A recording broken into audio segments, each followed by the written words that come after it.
Good evening and welcome to another episode of the Bocce Dome.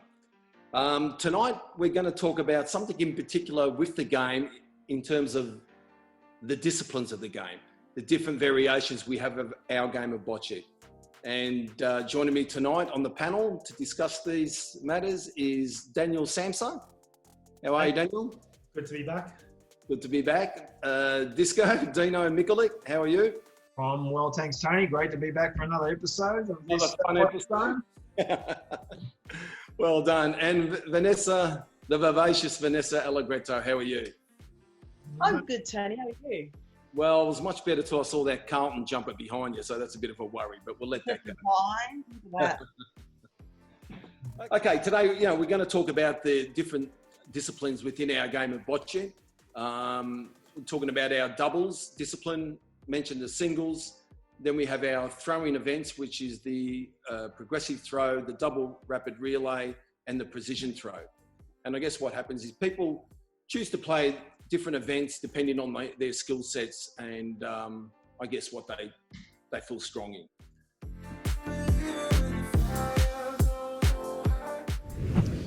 So there's a ladder at each end with 6 stations, and the aim is to knock out this target white ball.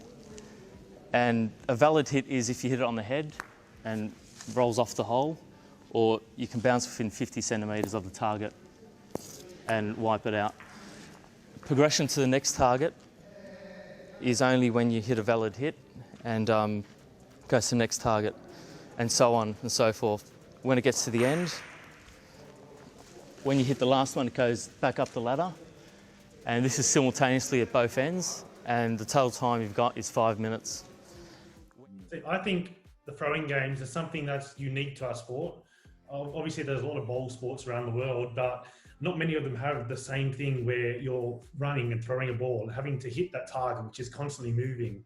And the skill set required is just completely different from anything else, I think, especially that progressive, because I know me personally, even just to get to my fitness levels up to get to the 5 minutes, it's something completely different. And then to adding, being precise and having to hit a ball at the same time, that makes it twice as hard. You're running like an athlete at full pelt, but at the same time, you've got to steady and aim for a target to try and hit it, to score. And you really do get a buzz and a sense of what's the bloody word? A sense of satisfaction when you do hit that target. Yeah. And that gives you that buzz, and that keeps you coming back for more. So fitness, concentration, that stamina to get through the 5 minutes. You miss a target, you got to forget about that. You got to start thinking about the next one. You can't dwell on the miss. So I reckon it's a challenge. It's very challenging. I think it can be very daunting as well, because you see the best in the world, they'll go 5 minutes and they might miss 1 or 2. And you think when you first start, oh wow, like I've got to be precise and so accurate the whole time. And you don't realize the more you practice it, the more fitter you get, the easier it becomes. And once you actually get into the event, if you're in the right headspace, it's possible to go throughout without missing any. But it's just getting to that stage where you can have that confidence and belief in yourself. And even if you do miss, to keep going and trust that you're going to hit the rest. Daniel, tell us about the double relay rapid. Yeah, so I think it just adds another dimension to the running. So instead of doing it yourself and going and progressing through the targets, instead the balls are stationary, the target balls, and you take 4 turns each, 4 throws each to try and hit as many as you can. And I think it's a much faster event because you can run fast and not get as tired. You're only running half the time because you've got a partner.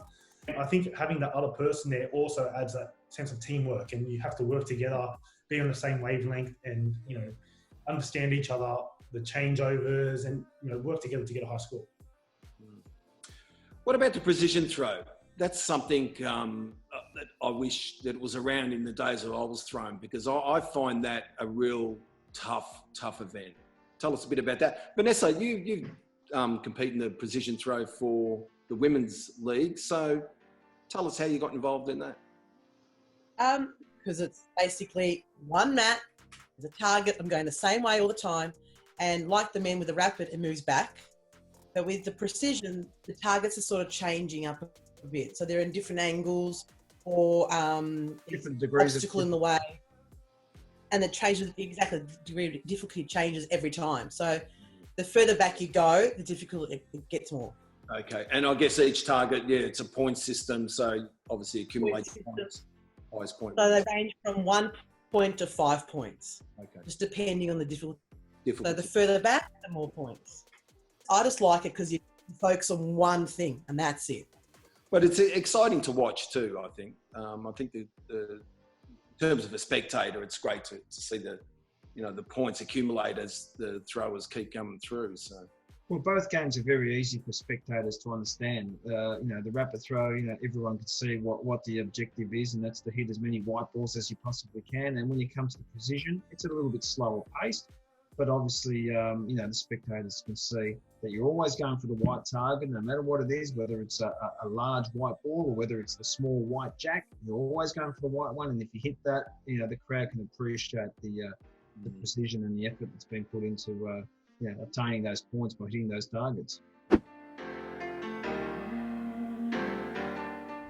What about the traditional games? We got our doubles. Look, to me, in traditional games, we've got singles and doubles, but I think the doubles is probably the most popular discipline because it's more team orientated. I think you've got two people with two different skill sets, one bowling, pointing, one throwing. There's a lot of camaraderie, a lot of, the high fives and all that going on in the game. And I think it's a good support mechanism to be in that sort of discipline where you've got somebody else to bounce things off, talk about tactics with somebody else. Dino, you've obviously played and won a lot of doubles titles. What do you think? Well, look, the doubles game, it's vitally important to have a good partner. It's almost like a good marriage, I suppose, because you trust everything you have in your partner. Your partner has to believe in you. You have to be able to communicate under all circumstances. Whatever the pressure might be, whatever is going on around you, you have to be able to communicate and make the best decisions, and then try and execute them together on the court. You need to be able to trust each other and know that you can depend on your partner. If you're not actually performing, your partner will step up for you. Yeah. But the team itself, the two in that doubles team, it just has to be, they complement each other. Otherwise, the doubles team doesn't work. You see, I have had pretty much nightmares over the past couple of years because I think in the last 4 years I've lost 3 finals to Victoria, you, Tony, and a few others in the finals and national championships. Lately, I've played a lot of games with my sister overseas here in Australia, and obviously being my sister, Nicole, we get into a lot of arguments on the court. Yeah. Sometimes it won't go as we want.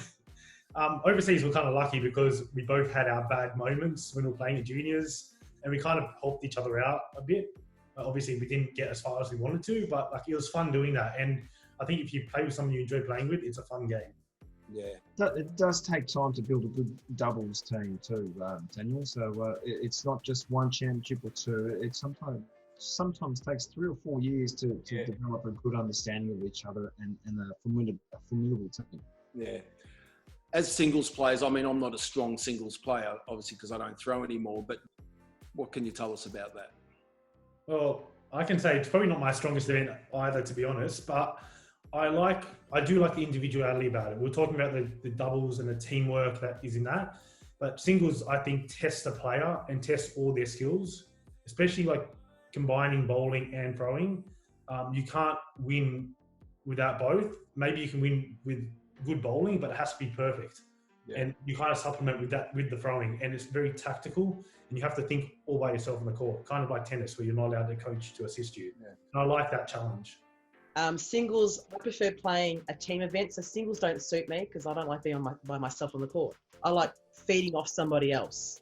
I like the teamwork. I'll play singles, but I'd play the doubles before. Alrighty, I guess in wrapping up, I think there's an opportunity for everyone to choose a discipline in the game of bocce. Like people that, like myself, that like playing in a team sort of environment, or people that like playing, as Daniel said, like individual on their own, and just to showcase all their skills.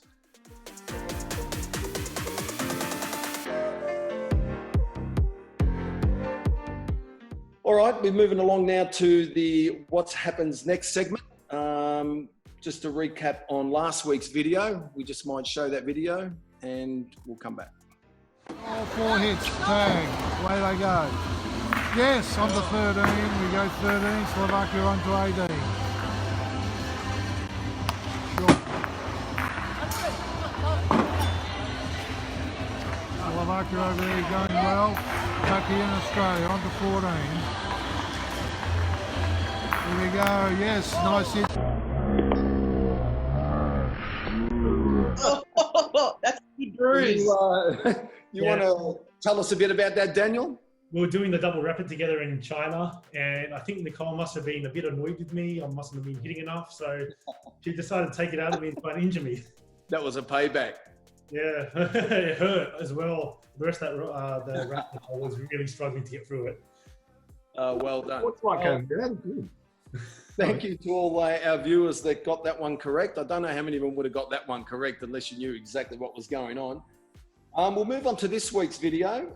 This week's video, I think, also stars Daniel Samsa in overseas playing a doubles game with Nicole. Let's go to the video.